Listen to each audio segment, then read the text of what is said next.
Let's go to Covington, Indiana, and to Herman. Herman, thanks for holding so long. Hello. Hello, Herman. How are you tonight? Doing real well, thank you.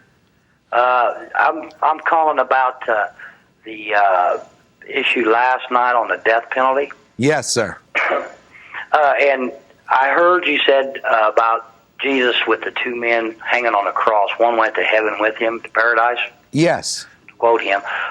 And you said one went to hell. All right. Don't have a problem with that. All right. Now, what I'm going to ask you now is, when Moses smote the Egyptian, why was Moses not put to death? God spared him and led the captives out of Egypt. Right. Well, first of all, God's law was not in effect in Egypt. Mm-hmm. Do you recognize that? Oh, yeah. Right? The Egyptian law was, and if the Egyptians got their hands on Moses, they would have killed him. But there are murderers whom God forgave in the Old Testament. Mm-hmm. I grant that point. It's true. Now, I am involved in a prison ministry right now. Yes. We see a lot of lives come to know Jesus to where, and I have been a prisoner in the past.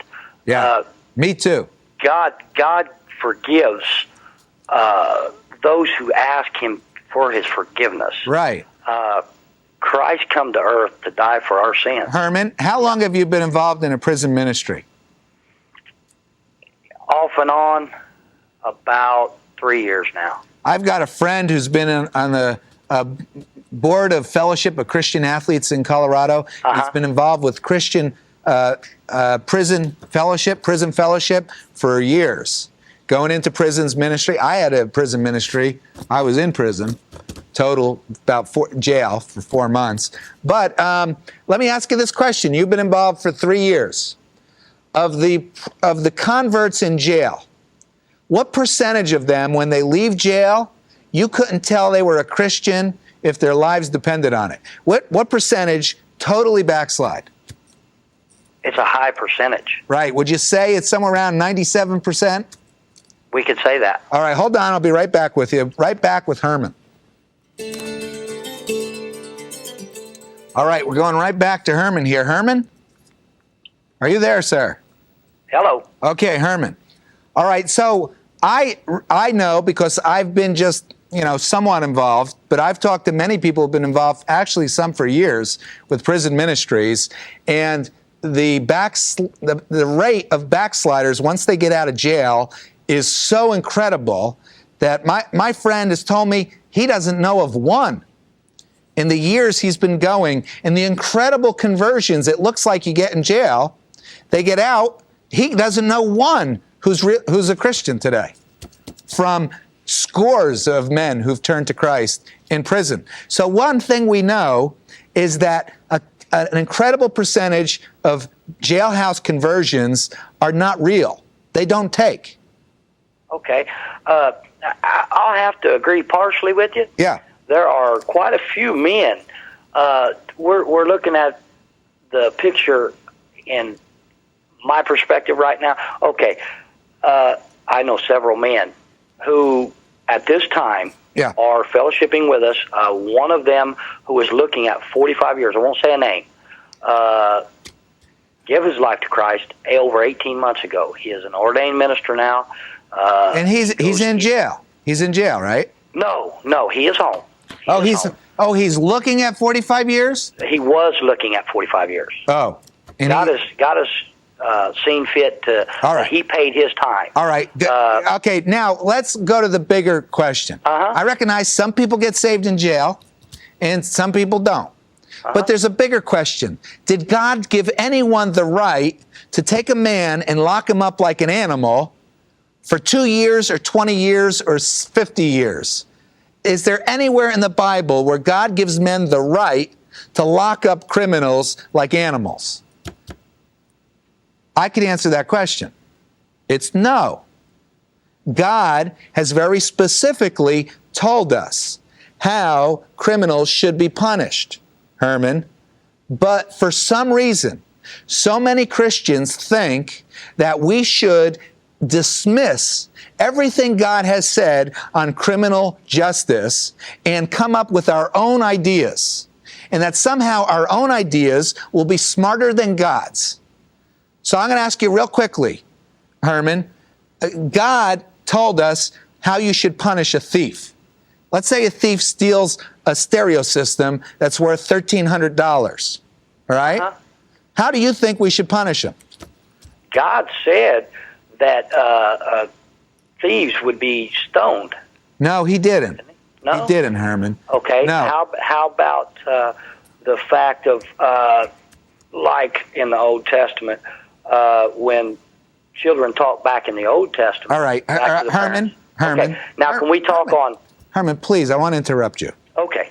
I asked you the simple question. Uh-huh. You didn't know, which is sad. Right. Because you're in a criminal justice system as a minister, and you do not know even the beginning of what God has said for how the government should minister to criminals. You don't know. And the only thing you did know was one thing you were going to bring up in order to try to discredit all of God's law regarding criminals. You were going to bring up one thing to try to make God's ideas look extreme or foolish or stupid. I don't know if you recognize that, but you were trying to make God look bad. Okay, let me explain this. Right? Because let's tell the audience now that one law that you wanted to bring up, that if a child curses his parents, what would happen to him? They would be stoned. Now, whose idea was that? Whose idea was that? That law. That's the Old Testament. Whose idea was it? Was it the devil's? Did the devil tell Moses to write that in the book of Exodus? No. Who told Moses to write that? God did. Who was speaking? God. Right. Now, is that law that he who curses father or mother must be put to death? Right. Is that law only in the Old Testament, or is it also in the New Testament? No, it's not in the New Testament. Warning, warning, warning, Will Robinson. There are Bible verses up ahead. For those in the audience who advocate pluralism and diversity, we know here at Bob and Yurt Live that you would like to censor anyone who would dare quote a Bible verse in public. So this warning gives you fair notice. Raw, unadulterated truth is about to be uttered. All right, Herman, I'm going to read you from the New Testament.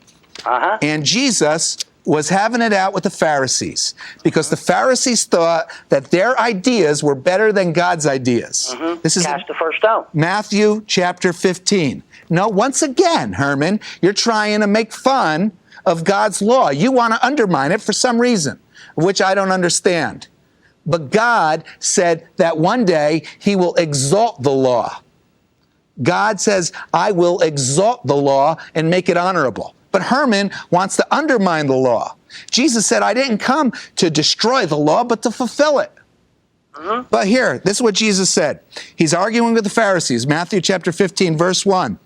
And he said to them in verse 3, why do you Pharisees disobey the commandment of God because of your tradition, because of your own ideas? For God commanded, saying, this is Jesus speaking, God commanded, saying, he who curses father or mother, let him be put to death.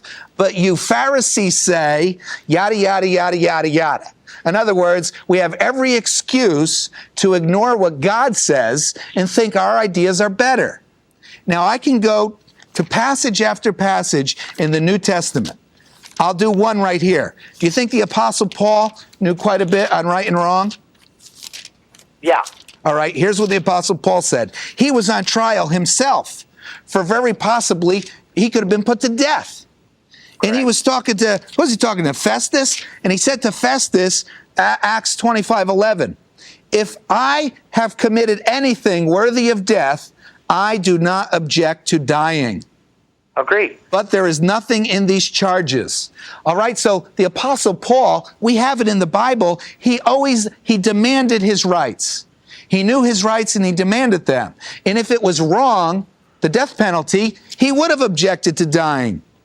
But the thief on the cross, whom God had forgiven, he was a justified man. Jesus said, today you'll be with me in paradise. He was being executed. And he said to the other guy, he said, our punishment is just. Wow, the death penalty is just. We'll be right back with Herman. All right, we'll go right back to Herman real quickly. Herman? Hello. Herman, I have a ton more material in the New Testament where Jesus, Paul, the book of Hebrews, Revelation, is support the death penalty. Okay. Now, what I want to ask. Yes. Do you agree? You believe in Jesus Christ? Yes, absolutely. Okay. We got that established. Now, do you believe that Jesus Christ is a forgiving God? Only, of God. only if you ask for forgiveness. Right. Right. Okay. Now, the point I'm saying with prison ministry, there's plenty of people in the prison ministries that are playing games. Herman, I'll agree with that totally. Herman. Okay, but listen to what I'm saying.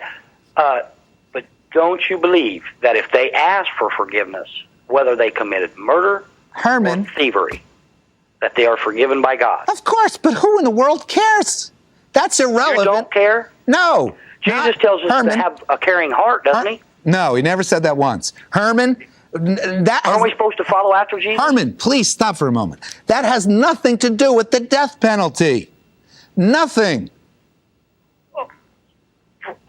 You John, think you're... John 3:16, for God so loved the world that he Herman. gave his only begotten Son, that whoever believes in him should not perish, but have everlasting life. Herman, Come on with it. Herman, God said to the Apostle Paul in Romans chapter 13, and please listen to this, because your ideas are destroying people in this country. We have 24,000 murders a year because Christians have gone soft on the Word of God. All right? God said, don't let your love be hypocrisy. Abhor evil. Hate it. And here, stop acting like an idiot, Herman, with the come-ons. All right? Here's what... If you was a Herman, Christian, you would... Silence.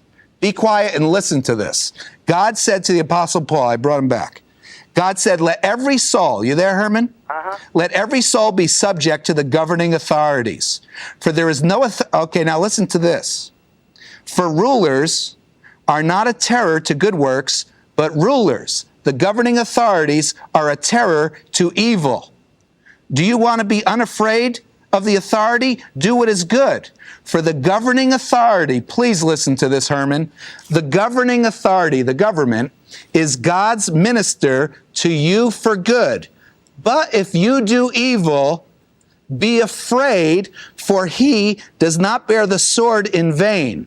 For the governing authority is God's minister, an avenger to execute wrath on him who practices evil. Herman, what Paul just said was that the governing authorities are God's minister to avenge the criminal